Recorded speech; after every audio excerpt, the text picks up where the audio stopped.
Welcome to my channel kids स्टोरिको Hindi stories for kids. Let us learn with me. Watch and listen amazing stories. Sheela नाम की एक बकरी थी। उसके दो प्यारे प्यारे बच्चे थे। शीला उनका बड़ा ध्यान रखती, खूब दूध पिलाती थी, हरी हरी घास खिलाती।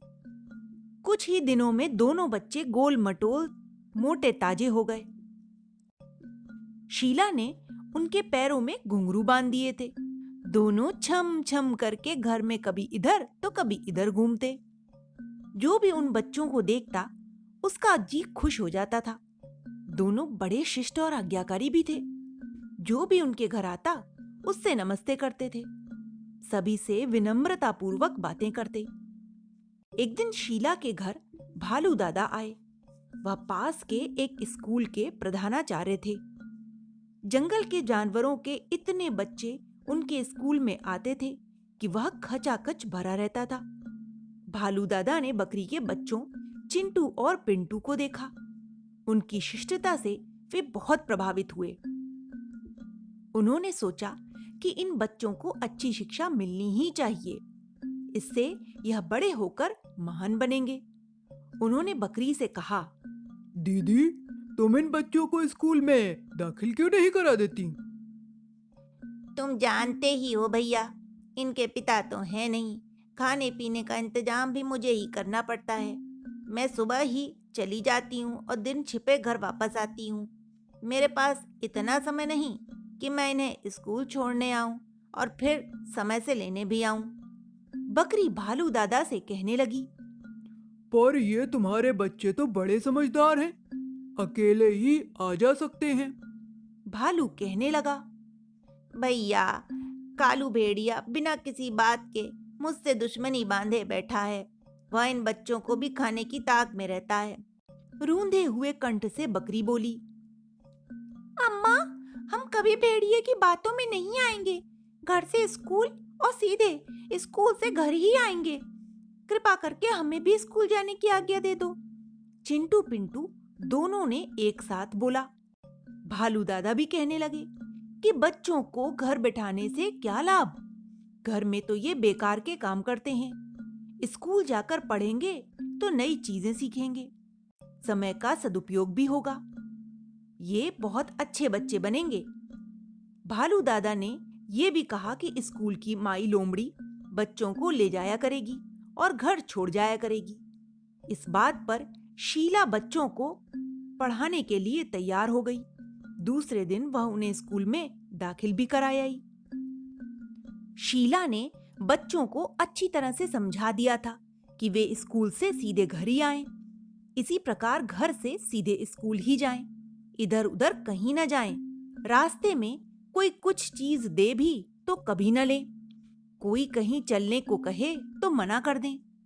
उसने बच्चों को बताया कि कालू भेड़िया आदि बच्चों को मिठाई आदि देकर बहकाते हैं, फिर बहकाकर अपने घर ले जाते हैं। वहां वे उन्हें मारकर खा जाते हैं। चिंटू पिंटू दोनों ने मां को विश्वास दिलाया कि वे कभी भी किसी की बातों में नहीं आएंगे। अब कालू भेड़िए को पता लग गया कि चिंटू पिंटू पढ़ने जाते हैं। उसने सोचा किसी प्रकार दोनों को पकड़ लेना चाहिए। फिर एक दिन कालू एक थैले में रस भरी गरम गरम जलेबियां भर लाया। पेड़ के नीचे बैठकर चिंटू पिंटू का इंतजार करने लगा। कुछ देर बाद उसने देखा कि वे दोनों बच्चे हाथ में अपना स्कूल का बैग लटकाकर लोमड़ी माई के साथ चले आ रहे हैं। कालू बढ़कर बोला, लो बच्चों, गरम गरम जलेबी खाओ। चिंटू को सहसा मां की सीख याद आ गई। उसने जलेबी लेने से मना कर दिया। कालू ने बार बार कहा, थोड़ी सी चख तो लो। पर चिंटू बार बार मना करता रहा। हार कर कालू को वापस जाना पड़ा। इधर पिंटू थोड़ा छोटा था। जलेबी देखकर उसका मन मचल गया। भालू के जाने के बाद वह बोला, भैया, वह इतना अधिक कह रहा था तो थोड़ी सी जलेबियां चख लेने में हानि ही क्या थी।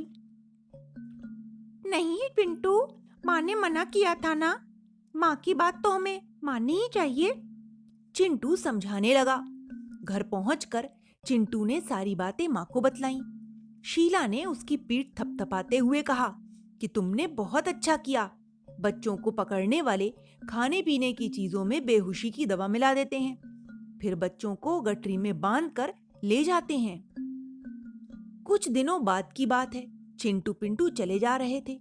एकाएक कालू भेड़िया उनके रास्ते में आ गया। उसके हाथ में बिस्कुट का डिब्बा था। वह कहने लगा, लो बच्चों, ये तुम्हारी माँ ने स्कूल में भिजवाया है तुम्हारे लिए।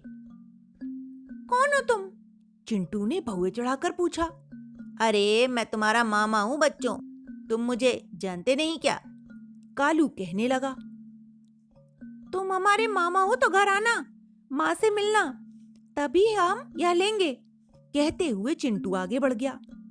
माई लोमड़ी ने भी कहा, ले लो बेटा, मामा से मना क्यों करते हो? पर चिंटू पिंटू दोनों ही ने बिस्किट लेने से मना कर दिया। वे स्कूल की ओर बढ़ गए। बच्चों को फुसलाने की कालू की सारी कोशिशें बेकार हो गईं। अब तो पिंटू और चिंटू बड़े भी हो गए हैं। कालू भेड़िया जब भी उन्हें देखता है तो लाचार होकर अपने होठों पर जीभ फिराकर ही रह जाता है। माँ की आज्ञा पालन करने से चिंटू पिंटू दोनों ही भेड़ियों का शिकार होने से बच गए। अब भी वे अपनी माँ की हर बात मानते हैं। यही कारण है कि वे बड़े ही गुणवान बन गए हैं। सभी उनकी बहुत ही प्रशंसा करते हैं। तो बच्चों, इस कहानी से हमें यही सीख मिलती है कि हमें हमेशा अपनी माँ का कहा मानना चाहिए और रास्ते में किसी भी अनजान व्यक्ति से न कुछ लेना चाहिए और न उनके साथ कहीं जाना चाहिए। Okay, bye. Subscribe my channel to watch and listen more tips.